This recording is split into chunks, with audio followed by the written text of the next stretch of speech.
शिवसीतव श्रीमद् भगवद गीता अध्याय 2 श्लोक क्रमांक 58। इस श्लोक की व्याख्या करने से पहले हम यह बता दें कि आप इस वीडियो को अंत तक देखिएगा। इसमें कुछ ऐसा आपको जानने को मिलेगा जो शायद आपने पहले कभी ना सुना हो, तो थोड़ा सा चिंतन करने का प्रयास कीजिएगा। इस श्लोक से पहले अर्जुन ने भगवान से प्रश्न किए थे कि जो समाधि में स्थित, समत्व में स्थित है, उसकी भाषा क्या है, वह कैसे चलता है और बैठता है। तो वहाँ पर पहले प्रश्न का उत्तर भगवान ने दे दिया है इस श्लोक से पहले कि योगी की परिभाषा क्या है, उसकी स्थिति क्या होती है। अब योगी कैसे बैठता है? जब हम समाधि में होते हैं या धर्म की तरफ हम जब अग्रसर होते हैं, अपनी स्थिति को बेहतर करने का प्रयास करते हैं, तो हमें क्या करना चाहिए। भगवान ने यहाँ पर एक ऐसा उदाहरण दिया है जिससे आपको बहुत सारी चीज़ें अपने जीवन में स्पष्ट हो जाएंगी। यह श्लोक इस प्रकार है, यदा संहते चायं कुर्मोऽङ्गानीव सर्वशः इन्द्रियाणीन्द्रियार्थेभ्यस्तस्य प्रज्ञा प्रतिष्ठिता। यहाँ भगवान कह रहे हैं कि यदा जब संहते चायं कुर्मोऽङ्गानीव सर्वशः, जिस प्रकार कछुआ जो होता है वह अपने सभी अंगों को समेट कर अपने खोल में चला जाता है। उसके सारे अंग, जो 6 अंग उसके होते हैं, पूंछ, 4 पैर, उसका मुख, वह उसको खोल के अंदर चला जाता है और सिर्फ उसकी पीठ दिखाई देती है। उसी प्रकार जो योगी होता है, उस योगी को अपनी सभी इंद्रियों के विषयों से पूरी तरह सर्वशः, इसीलिए कहा है कि पूरी तरह कोई भी अंश बाहर न रह जाए, इस प्रकार खींचकर जो योगी स्वयं में ही संतुष्ट, आत्मतुष्ट रहता है, वही योगी होता है। उसकी ही बुद्धि समत्व में स्थित होती है। अब यहाँ पर एक भाव यह है कि जब कछुआ जो होता है वह अपने सभी अंगों को समेटता है तो सिर्फ उसकी पीठ दिखाई देती है। अब अगर हम लौकिक में देखें तो पीठ दिखाना अच्छा नहीं माना जाता है कि आप अपने किसी कर्तव्य से पीठ दिखाएं, या अपने किसी युद्ध में की परिस्थिति में जीवन का कोई ऐसा कर्तव्य जो आपको निभाना ही है, परंतु वहाँ पर यदि अपनी आप पीठ दिखाएं, उस कर्तव्य से उपरत हो जाए, उस कर्तव्य से हटना चाहें। जैसे अर्जुन यहाँ पर युद्ध से हटना चाह रहा था, तो वह सही नहीं माना जाता है। परंतु इसका चिंतन यदि हम करें तो इसका चिंतन यह है कि जब आप किसी दौड़ में, किसी प्रतियोगिता में भाग ले रहे हैं, वहाँ पर आप दौड़ रहे हैं, तो जब तक आपका जो प्रतिद्वंदी है उसको आप पीठ नहीं दिखाएंगे, तब तक आप जीत भी नहीं सकते हैं। तो हर जो बात होती है उसके पहलू होते हैं, और हमें कहाँ से क्या शिक्षा लेनी है यह निर्भर करता है। इसीलिए धर्म की जो व्याख्या है वह परिस्थिति के अनुसार बदलती है। कहाँ पर हिंसा हमको करनी चाहिए, कहाँ पर हिंसा हमको नहीं करनी चाहिए, यह हमको धर्म बताता है। हिंसा करना भी धर्म है और अहिंसा करना भी धर्म है, परंतु हर जगह पर ना आप हिंसा कर सकते हैं और ना हर जगह पर आप अहिंसा कर सकते हैं। अब यहाँ पर जो कछुआ है उसकी जो पीठ दिखाई दे रही है, इस पीठ को दिखाई देने से भगवान ने कछुए का उदाहरण दिया, और वहाँ पर जो पीठ दिखाना है उसकी मुख्यता इस प्रकार बताई है कि जब हम विषयों की तरफ आसक्त होते हैं तो हमारी जो पीठ है वह धर्म की तरफ होती है। हम धर्म से उन्मुख होते हैं, सन्मुख नहीं होते हैं। सन्मुख होते हैं हम विषयों से। तो जितना व्यक्ति विषयों में डूबता जाएगा उतना ही वह धर्म से दूर होता जाएगा, अर्थात धर्म को पीठ दिखाता जाएगा।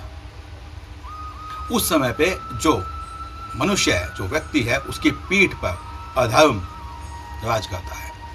परंतु जैसे ही मनुष्य धर्म की तरफ सम्मुख होता है तो उसकी जो पीठ है वह विषयों की तरफ चली जाती है। और जितना व्यक्ति उस धर्म की तरफ बढ़ता जाएगा, धर्म को गूढ़ता से समझता जाएगा, उसकी जो पीठ है वह विषयों को देखेगी। और जिस इंद्रिय की हम देखने की बात कर रहे हैं, श्रोत इंद्रिय पर हम नियंत्रण रख सकते हैं, घ्राण इंद्रिय पर भी हम नियंत्रण रख सकते हैं, जिह्वा पर भी हम नियंत्रण रख सकते हैं, हम कोशिश कर सकते हैं, मन को भी हम खींच कर विषयों से इधर लगा सकते हैं। परंतु नेत्र इंद्रिय ऐसी है कि यदि हम किसी ऐसी घटना को देखते हैं, कुछ ऐसा हम देखते हैं जिसकी हम कल्पना नहीं कर रहे थे कि ऐसा हमको देखने को मिलेगा, तो स्वतः ही यह जो नेत्र इंद्रिय है यह आपको उस विषय की तरफ आसक्त कर देती है। या आपके मन में जो विचार आते हैं वो तब ही आते हैं जब आप किसी चीज़ को देखते हैं। इसीलिए यदि हम विषयों की तरफ पीठ कर लें तो हम उस विषय को देख ही नहीं पाएंगे, और जब हम उस विषय को देख नहीं पाएंगे तो उसकी तरफ आसक्त कैसे होंगे?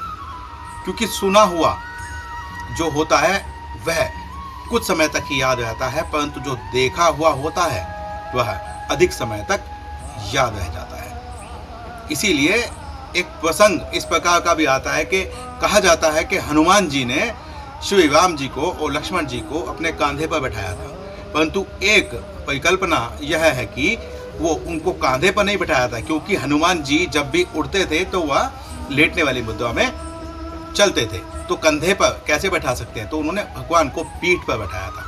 अब यह कहा जाता है कि जो पीठ होती है अधर्म का वास वहीं पर होता है, और मृत्यु भी आपको दिखती नहीं है, इसीलिए वो पीठ पर से ही आती है।